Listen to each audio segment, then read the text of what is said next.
Go.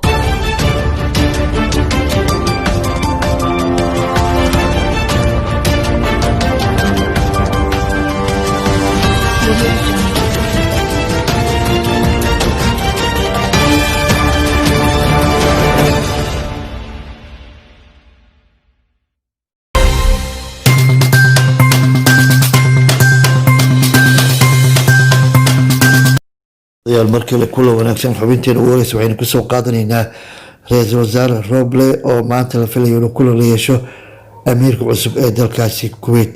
wafdi uu hogaaminayo ra-iisul wasaare Maxamed Xuseen Roble ayaa waxay xalayto gaareen caasimadda dalkaasi Kuwait iyo Kuwait City, halkaasi ay ku joogi doonaan booqasho rasmi ah.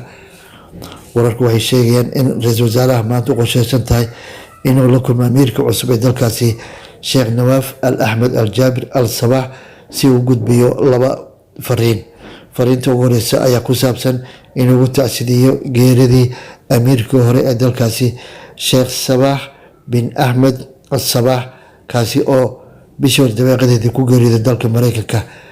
ra-iisul wasaare Roble waxaa kaloo filaya in amiirka cusub ee dalka Kuwait oo ugu hambaliyay xilka cusub ee loo magacaabay.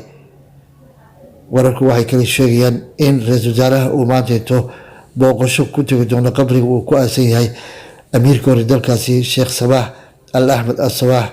siyahayaha wasiirka arrimaha dibadda ee Soomaaliya Axmed Ciise Cawad oo ka mid ah wafdiga la socda ra-iisul wasaaraha ayaa ka warbixiyey safarka ra-iisul wasaare Roble uu ku joogo dalkaasi Kuwait. waxaana uu yiri Roble iyo wafdi balaaran oo hogaaminayo oo xildhibaano iyo halwadeeno xafiiska ra-iisul wasaaraha ayaa maanta soo gaaray magaalada Kuwait ee dalka Kuwait.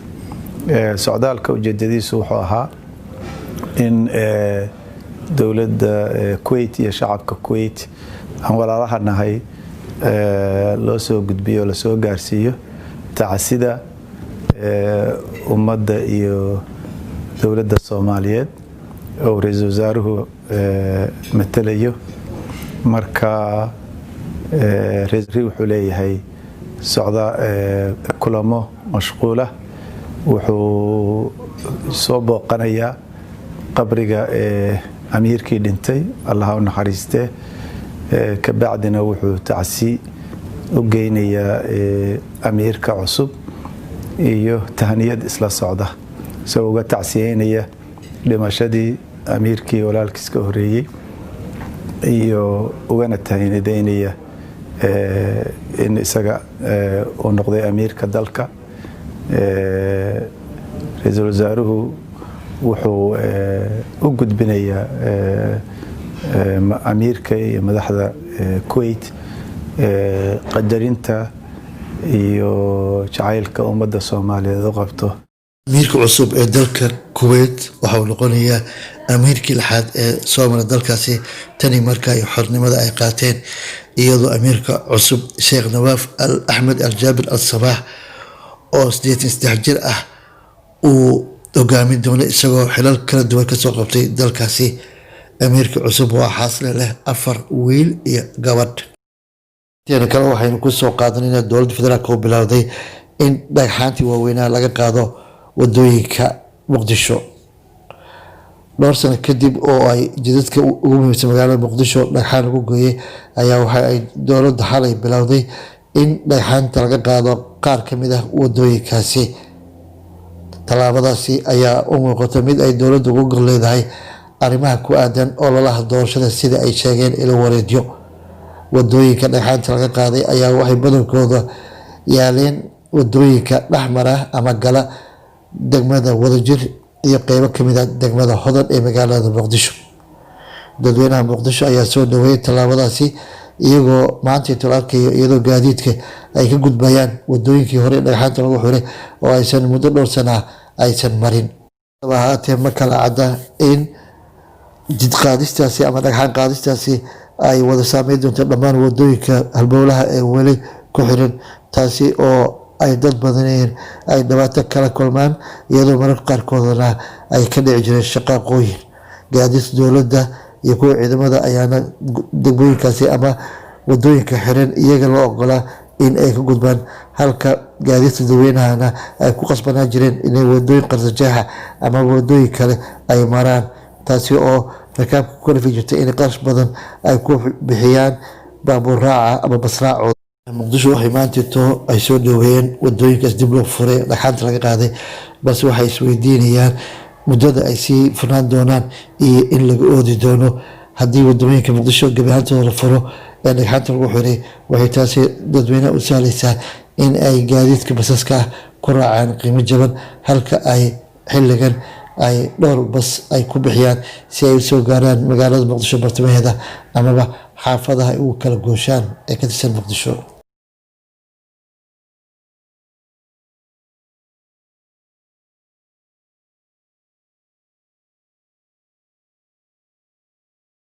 daawadayaal xubinteena kale waxaynu kusoo qaadanaynaa madaxweyne Trump oo si kadisa kaga baxay isbitaalka si uu usoo gacan haadiyo boqolaal ka mid ah taageerayaashiisa oo hortaagnaa wadooyinka hormara isbitaalka lagu daaweynayay.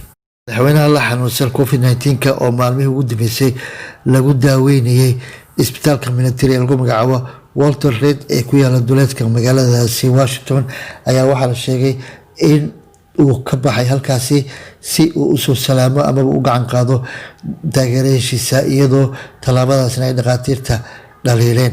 qoraal uu Trump soo dhigay bartiisa Twitterka waxa uu ku sheegay in socdaalkaasi oo ah mid aad iyo aad u xiiso badnaa, islamarkaana uu wax badan ka bartay cudurka coronaviruska. muuqaalo la baahiyey ayaa waxaa ka muuqatay madaxweyne Trump oo ku jira gaari bersol ah oo madow, islamarkaana maray wadada hormarta isbitaalkaasi si uu gacan haatiyay boqolaal ka mid ah taageerayaashiisa oo safnaa labada dhinac ee wadada. socdaalka kooban ee madaxweyne Trump uu kaga baxay isbitaalkaasi ayaa waxa ay kusoo beegantay iyadoo la hadalhayo in madaxweyne Trump isbitaalka laga saari doono goor dambe oo maanta oo Isniin ah, kadib markii la sheegay in xaaladiisa ay soo hagaagtay. dhakhaatiirta daaweynaysa ayaa sheegay in xaaladda Trump ay kasoo hagaagayso, inkastoo horey ay xaaladiisa looga deeriyey. waxayna sheegeen inay isha ku hayaan xaaladda sababkiisa kadib markii lagu xiray neefsiinta ee oksijiinta.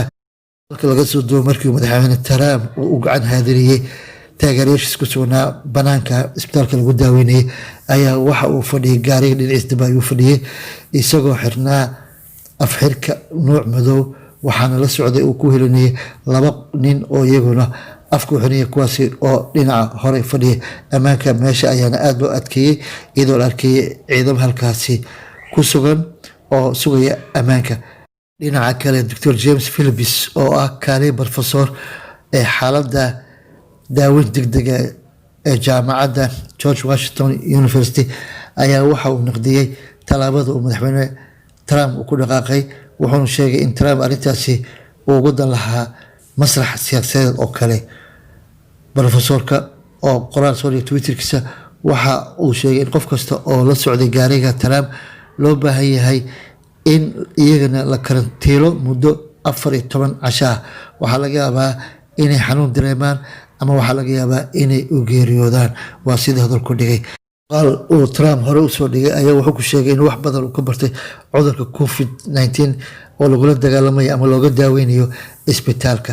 wuxuu sheegay in ay xaqiiqda ay tahay iskuul rasmi ah, taasi oo aan laga baranin buugaagta yaala dugsiyada. waxa uu sheegay inuu isagu fahamsan yahay arrintaas, islamarkaana uu danaynayo. Trump oo hore u dhaliili jiray cudurka COVID-19 islamarkaana marar qaarkood oo naadir ah uu qaadan jiray afxirka, ayaa waxaa kale uu dhaliili jiray hay-adda caafimaadka adduunka, isagoo horeyna u sheegay in uu jarayo miisaaniyadda la siiyo hay-addaasi. si kastaba haatee dalka Mareykanka ku dhawaad 210,000 oo qof ayaa u geeriyooday cudurkaasi, waana dalka ugu tirada badan dhimashada ee adduunka oo u dhintay cudurkaasi COVID.